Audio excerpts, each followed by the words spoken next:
Hello YouTube, welcome back to the channel. Right, just a quick update of what's going on inside the aviary as well as what's going on outside the aviary, because it's been almost 2 weeks since the last gave you an update. So we'll have a little walk around and see what's going on. Now we'll start up here with the budgie box. Now if you remember last time there were 6 babies in the box. Now unfortunately I've lost 3 of them.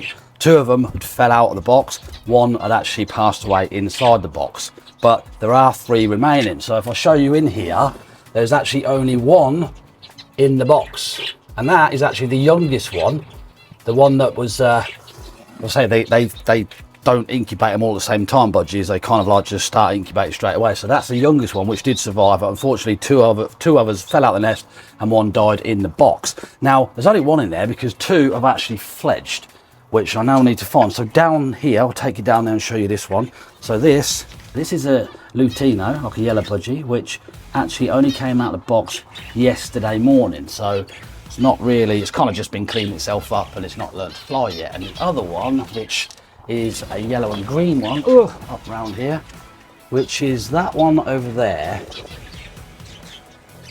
which is now flying, because she, maybe a boy, came out of the box probably about 4 days ago. So yeah, unfortunate, like I said, there was 6, but there's only 3 now. Now going on to the other budgie box. Now when I looked in this a couple of weeks ago, there was 1 egg in there, which I thought looked a little bit small and like a finch's egg. Turns out it was, because we come back up here now. So this is, well, she may even be in the box, so I'll go and show you in here. Yep, off she goes. Now you can clearly see that there's 3 budgie eggs in there and 1 finch egg, which I'll remove that shortly. But yeah, I thought the egg looked a bit small, and that's because it was a finch egg. So she's got 3 eggs and a finch egg, which I don't think is going to hatch, obviously. Going up here to the canary pan, 4 eggs last time, and if you have a look in there now, you might be able to see that there's still 2 eggs, and I think, yeah, there's 2 eggs and 2 chicks in there.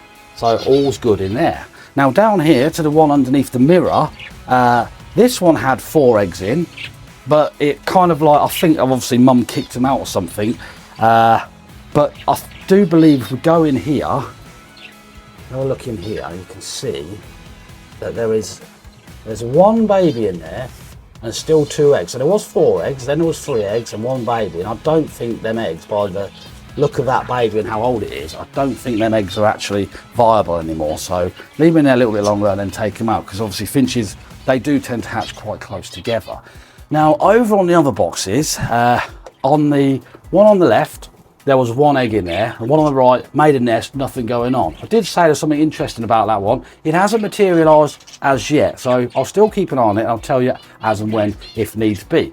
But the one on the right, the one on the left did have 1 egg in it, but unfortunately it's since been kicked out, and obviously if it broke on the floor, then, well, the birds like their eggs. So yeah, and obviously the rabbits, they're just kind of like doing rabbit things, not a lot, because as you probably know, it's rather warm, very warm indeed. So that is what's occurring in here currently. So we have 1 baby finch in there, 2 eggs probably not viable, 2 eggs not hatched in there, 2 babies that have hatched in there. Obviously the one up there on its own, the youngest one, and then a sibling down there, down there. Nothing else occurring in them. And obviously up there we have 1 budgie, which is just there, and that's her nest there, and 3 eggs and 1 finch egg to come out. So yeah, that's the aviary sorted. Right, now let's go and talk about the pigeon.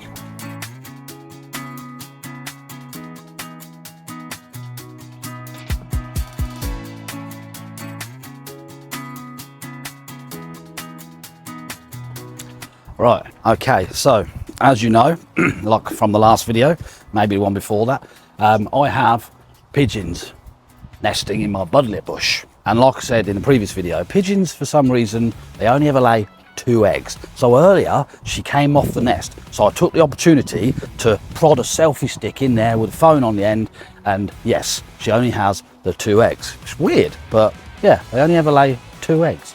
So she's doing well. He's obviously flitting around as well, but she's, you know, a very good mum. She's constantly on there. And she's quieting down, so she's not bothering me in the early hours of the morning. Not that it matters anymore because I have a job. So yeah, that's her dealt with. What next? Oh, cats.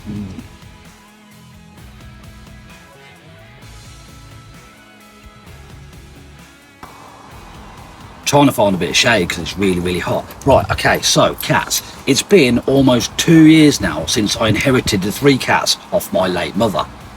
2 years, time flew by. Now, they're not young cats, they're over 10 years old.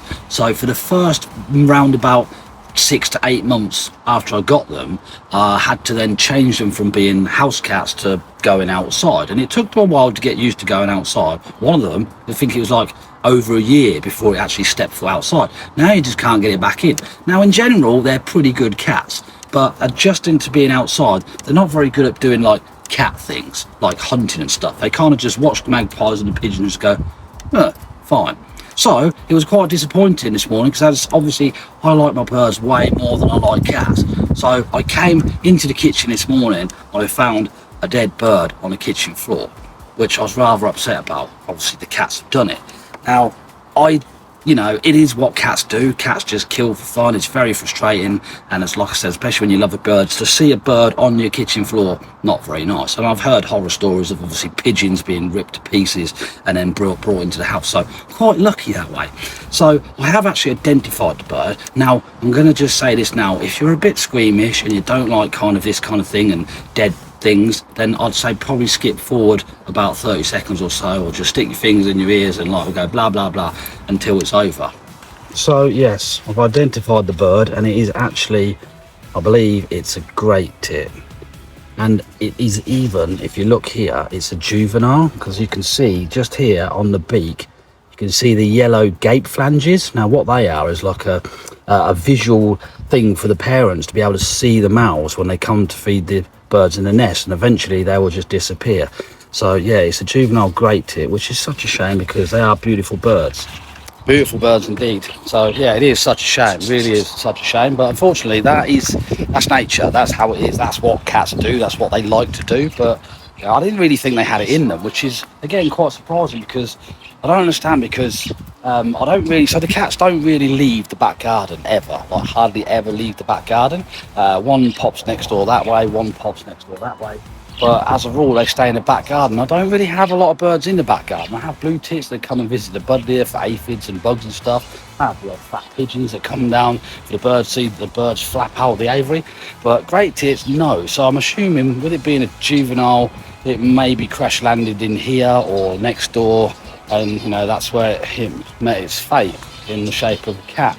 Like I said, it's it's upsetting, but it is nature and it does happen. I just I wish it hadn't happened to me, but it did, and I can't do anything about it, so stop worrying. It's so hot.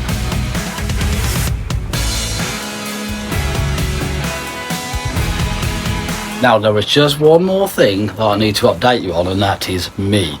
Now I mentioned it earlier in the video, but for the first time since the beginning of May, I am now working again. In fact, last week I just completed my first week of work since the beginning of May, which is really good. Obviously I've now got to set alarms and get up in the morning, which is not entirely true because I get up way before my alarms anyway. And I start work at 7 o'clock and it's 3 minutes around the corner, which means in theory I could get out of bed at 6:45 and still be early for work. But it's nice. In fact, for the first time, for the first time in 16 years, I'm actually working in a bunch with a bunch of people, like a bunch of blokes having blokey laughs. I've not had that. I've either just worked for myself or worked with one other for the last 16 years. So it's really nice, but it is short-lived because it's only temporary for 3 weeks because I have another job. In fact, I got offered 3 jobs on the same day. But if you remember in the last video, if you don't, then back up and watch it, and if you're not subscribed to the channel, and then you can go back and watch it as well. I went for a job which had a four-part interview process. So in the last video I'd done the first 2 parts, which meant the third part was going out on a field day, a field morning, with a technician in a van and learning the ropes, which was followed that afternoon by the final 3-way video call interview with the bigger bosses, which was quite scary because I didn't have a link and I almost couldn't get online for the interview, but I'd done it. And then 2 days later they offered me the job. Now, I'll tell you more about it when I know more myself, because I'm not really sure. All I know at the minute is I've sent all my documentation off through email, and they're picking me up on the 1st of July, taking me to go and pick my van up, my phone, my tablet, my uniform, etc. Because I basically will be working in my own time from home. I'll leave from home. I haven't actually got an office or a base or something. But yeah, like I said, I'll let you know more about that when it happens. So, you know, everything's looking good. So I'm happy. The girls are happy. Everyone's happy. The sun's out. The birds are happy. And yeah, so yeah, thank you very much for watching this little update video. Say it every single week. But if you want to, go down there, give it a like. It tells YouTube it's a good video. They'll show you more of my stuff. And if you're not subscribed to the channel, whilst you're down there, hit the subscribe button, because it helps me out a lot. And if you want to watch something else, then you can watch a playlist and you can watch a video just here. I don't mind. Thank you, and I'll see you next time. I'm going to sunbathe.